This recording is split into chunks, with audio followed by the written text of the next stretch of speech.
Los Angeles, Miami, Chicago, New York, big market cities. San Antonio, Oklahoma City, Sacramento, small market cities. Why are these cities important? These are cities that NBA teams are based in. Now, why am I talking to you about basketball? I'm talking to you about basketball because it directly correlates to business. When you think of a big company, big companies run everything. Big big companies have the most money. Big companies have the most resources. But it's always nice to see a small market, a small company come out of nowhere, do their research, take the time to get things right, and be able to play with the big boys. So today, I'm going to be talking to you about the San Antonio Spurs. How they, as a small market team, have managed to stay on top of the NBA for 15 plus years now. There's three ways they've done this. They've done this. They've done this through maturity, through discipline, through respect. They've done this because of the coach that they have, who has a very team first mentality, and they've done this due to the NBA draft and free agency. Obviously, those things are going to help. So, what I'm going to talk to you about first is the basis of their team, the core of their team, how that team is structured.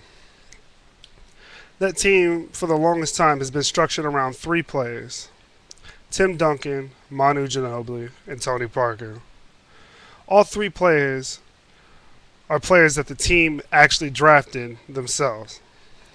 Now, of course, everybody knew Tim Duncan was going to be a great player. He was the first overall pick in '97. You're not going to argue with that. He is by far the best power forward ever to play the game of basketball.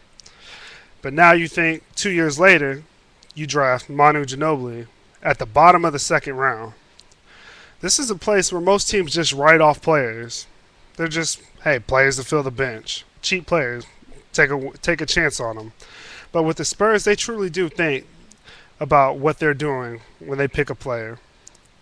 2 years after that, they signed an 18-year-old Tony Parker out of France. Nobody really heard of this kid. He's only 18. Got him at the bottom of the first round. It's turned out good for the Spurs so far. Since '97, they made the playoffs every year. 15 straight years. 15. That's a lot. Now to talk about the coach of the Spurs, Coach Greg Popovich. This is a very team-oriented man. He got his discipline instilled in him when he was in the Air Force. He did 5 years in the Air Force. They taught him team first, person second. You always got to think about yourself. Service before self. That is the motto that the Air Force has now. That is the motto that he goes by. If you're not playing to his standards or his rules, you're gone. It's simple as that. They don't want any prima donnas on that team. They want team first players. Period. That is the backbone of that team. Without him, yeah, they could still be good for a few years, but these guys are getting pretty old. I mean, Tim Duncan's 36, Ginobili's 34, Tony Parker's 30. These guys are getting old. There's not too much they can do. But with a great leader, you will always have a great team. And the last way they've managed to stay on top is the draft. I know I talked a little bit about the draft before, but beyond those three main players, they've drafted the likes of George Hill. Nobody knew who George Hill was before the Spurs got him. Now he's a hot commodity. He plays in Indiana now. Indiana traded a very high draft pick last year just to get George Hill. But beyond just the draft, it's undrafted players in free agency where they're hitting home too. What they do is other teams who write off young players, young cheap players, they write them off way too fast. They think, hey, they're not good, they're cheap, just cut them. Like Matt Bonner. Guy can't play defense, can't rebound, 6'10". All he can do is shoot the three. Fits right in with what the Spurs are doing. They picked him up, golden. Gary Neal, Undrafted free agent. He's 26 years old when they picked him up. Or he's 26 now. I'm sorry about that. Who wanted this guy? He was undrafted. Nobody wanted him.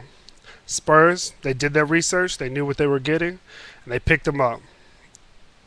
So the main point of all this was there's always opportunity, even if you aren't the richest, the biggest, the most powerful. There will always be opportunity. And the San Antonio Spurs are a perfect example of that. If you do your research, you think smart, and you spend your money smart, nothing can go wrong. You just got to give it time.